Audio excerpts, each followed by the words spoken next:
Le plus puissant des poisons connus a été découvert dans une saucisse pourrie au 19e siècle avant de devenir plus tard l'antiride fétiche des chirurgiens esthétiques, le Botox.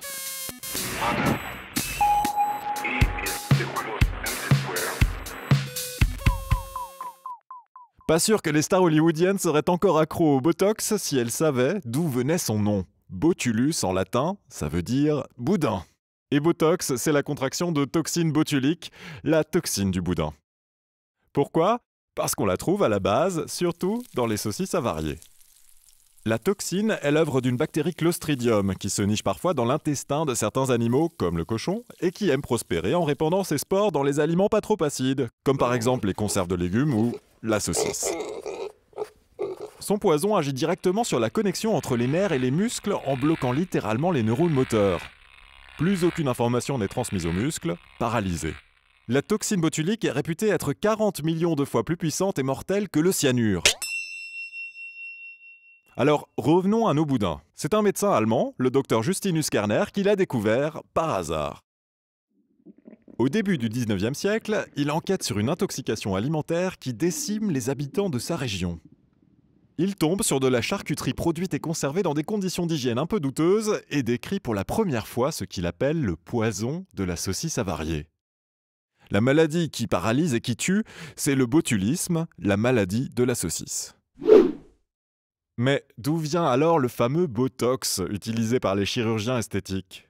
D'un deuxième hasard. Le docteur Kerner a certes déjà l'intuition que cette toxine pourrait avoir des effets thérapeutiques dans les cas de muscles hyperactifs, mais il faudra plus de 2 siècles à la médecine pour l'étudier complètement.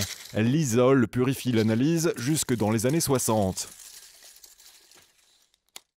L'ophtalmologiste Alan Scott a l'idée de s'en servir contre le strabisme et contre le tic des paupières.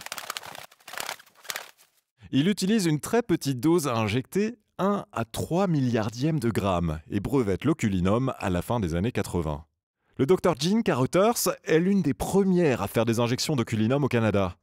Et un jour, l'une de ses patientes remarque, en se regardant dans le miroir, que le produit n'a pas seulement calmé ses spasmes, il lui a aussi donné une expression faciale extrêmement sereine.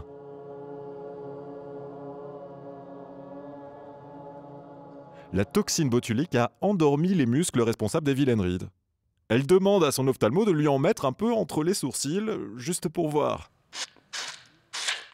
La praticienne n'en croit pas ses oreilles et décide de l'essayer d'abord sur elle. Aujourd'hui, elle confie qu'elle n'a pas froncé les sourcils depuis 1987. L'inventeur Alan Scott ne flaire pas tout de suite la poule aux œufs d'or et accepte de vendre Oculinum au laboratoire Allergan pour la modique somme de 4,5 millions de dollars. Aujourd'hui, le business du Botox anti-rides rapporte plus de 2 milliards par an. Jolie carrière pour une toxine de saucisse. E is equals empty square.